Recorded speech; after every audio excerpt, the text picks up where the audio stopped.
Ukuthoba ngiyabingelela abazalwane egameni elihle lomfelethi uJesu Kristu. Bingelela ubaba umpostoli, umama umpostoli.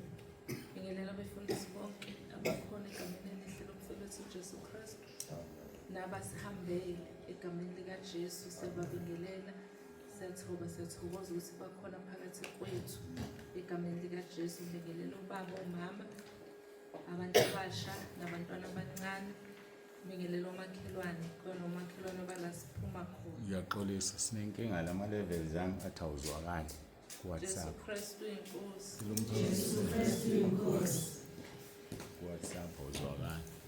Qhubeka uxoxe kodwa. Jesu Kristu inkosi. Jesu Kristu inkosi. Jesu Kristu inkosi. Jesu Kristu inkosi.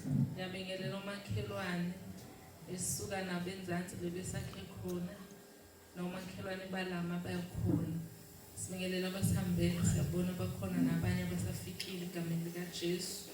uJesu Kristu inkosi. uJesu Kristu inkosi. Ngizonamukela bazalwane nangalolu suku lanamhlanje. Into emnandi ke bazalwane ngevangeli. Lihlukile kunala sivela khona ezweni ukuthi ubolinda isimeme esiqonde kulo. Kungenxa ukuthi ivangeli bazalwane elethu sonke. Uma sewuzwile nje ukuthi lapha ya uhlatshiwe umkhosi ngelekile lokho kuthi enhlizweni yami angithi uma sonke singabantwana bakaNkulunkulu siyizitho zikaKristu ezihlukahlukene.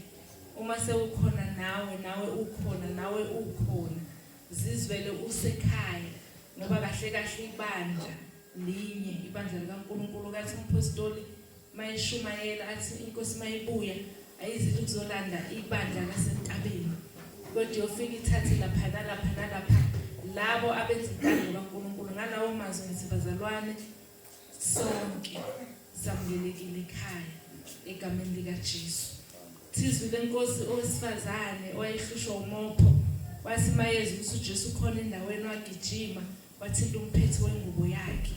Ekseni ngithi uma uJesu esefikile akube lona lo yabheka ukuthi okwakho uxakeka kuphi abese sithi Jesu ngikhona nami uzungikhumbule. uJesu Kristu inkosi. uJesu